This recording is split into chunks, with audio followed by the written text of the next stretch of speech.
Hello, everyone. Today we're going to be talking about levels of engagement. So, this means the level to which you are engaged in your classes during your Zoom class. So, we're going to look at this chart, and as you can see, the levels of engagement range from very disengaged on the left, where we have disrupting, to very engaged, which is driving, which means driving your learning. So we're going to talk about all the different levels of engagement from actively disengaged to actively engaged. We're going to go through and explain what each one means and give an example so that you really understand the different levels of engagement. And you can pinpoint where you are in terms of your level of engagement and where you want to be.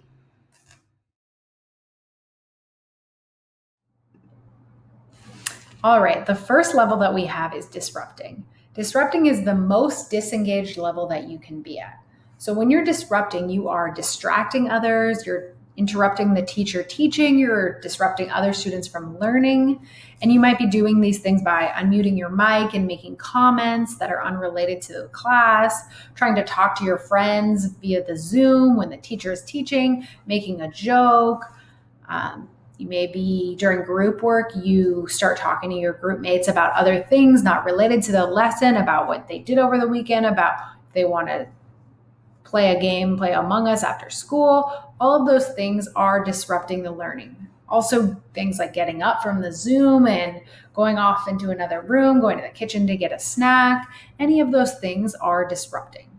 So if I were disrupting class, it might look like this. Miss, I don't like this math problem. Miss, can you tell us what you did over the weekend? What'd you do on your break?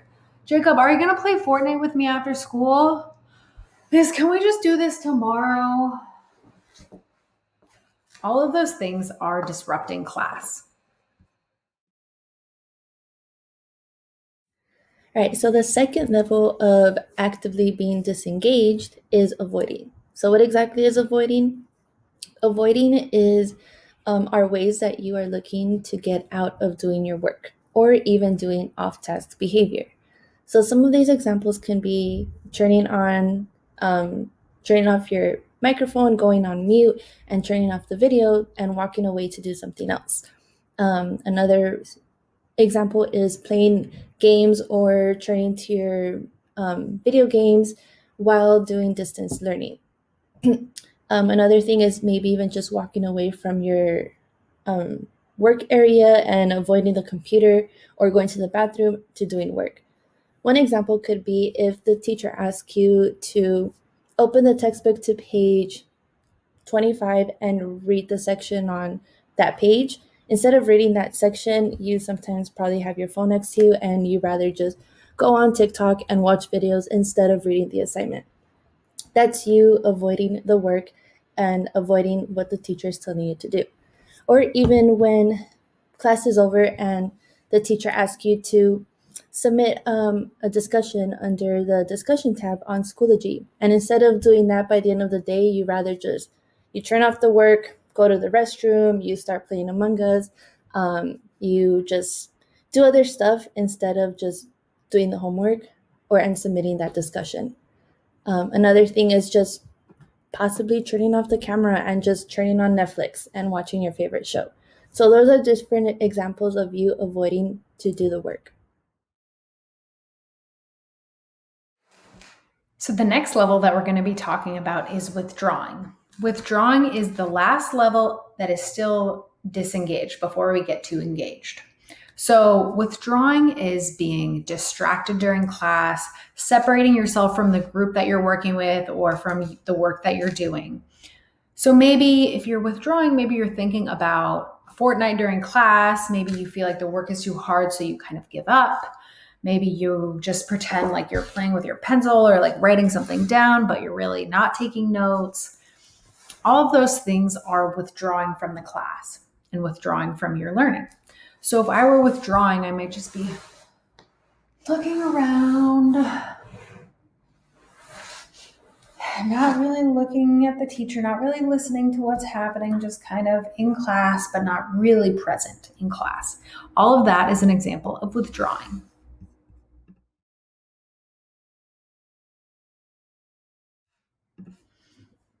All right, participating is our next level of engagement. Participating is the first level of engagement that is actively engaged as opposed to disengaged.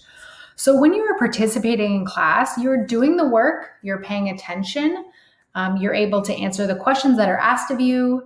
You probably type your answers in the chat as opposed to saying them out loud. But when the teacher is teaching, if they're teaching a math problem or a reading passage, you're paying attention to what's being taught.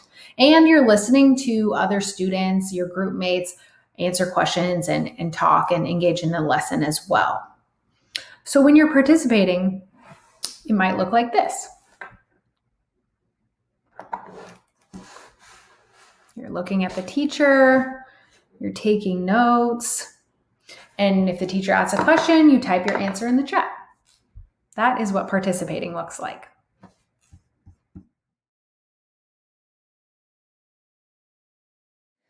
The second level of being actively engaged is investing.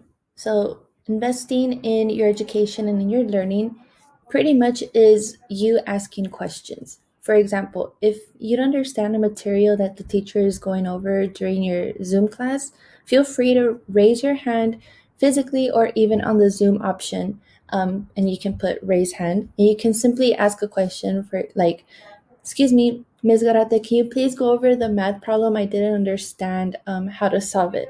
Or you can even ask your teachers to slow down if you feel like they're going too fast. Excuse me, Miss Noe, is it okay if you can slow down with the history or the English class, the lessons? I'm trying to write my notes. That's you like just being able to invest and advocate for yourself and let them know that you are willing to learn the material, but also wanting to ask for help and receive that support from their teachers. Another thing is possibly asking a question in the group chat, in the Zoom chat with your peers and your classmates. It's not disrupting the class, but it's simply just asking the question and being able to connect with your peers and having that strong rapport within your classrooms and your classmates. Another way of investing is feeling like what you're learning is important to you. So one way is being able to connect to the things that you're learning in class, whether it's history or reading a book in English and connecting to the characters, or being able to find something that resonates with you in that class. If you have a strong passion with science or music or something in Advent that you guys are learning, you're able to connect and feel something, and that's how you would be able to invest in your education. And also being able to listen to when the teacher talks about the why in the lesson. So there's always a reason why you are learning what you're learning in class, because eventually it will help you in the future and even next year in high school or when you go to college. So always be able to invest, want to learn, and be able to advocate for yourself in order to better your understanding in this moment, in this school year, and also in the years to come. The last and most highest level of engagement, of being actively engaged, is driving. Driving is pretty much setting goals for yourself. For example, sometimes in class, your teacher gives you a rubric of how your assignment will be graded. So before doing the assignment, set a goal of making sure to reach the highest point on the rubric. That way you can get the most and full credit for the assignment. Another simple goal could be something like for you to build courage into asking questions and being able, again, to invest in your education. So before class starts, tell yourself, I will ask 2 questions today, or maybe I'll just ask 1 question in class if I don't understand something, and see if you're able to reach that goal by the end of the school day. Another way of you being driven in your education is by seeking feedback. So one way of doing that is if you get a test or an assignment back from your teacher and it's graded, and you notice that one of the problems in your science class were wrong, being able to go to office hours or message your teacher and ask them where you went wrong and where was the mistake is a great way for you to seek that feedback. Or maybe even in an essay, if you guys have to write any short essays or paragraphs in your English or history classes and you don't get the points that you wanted, make an appointment with your teacher and ask them how you can raise your grade and what were the reasons why you got the grade that you received. Another thing is being able to provide that self-assessment. So being able to ask yourself at the end of the lesson if you were able to understand the lesson or if you were not able to understand it.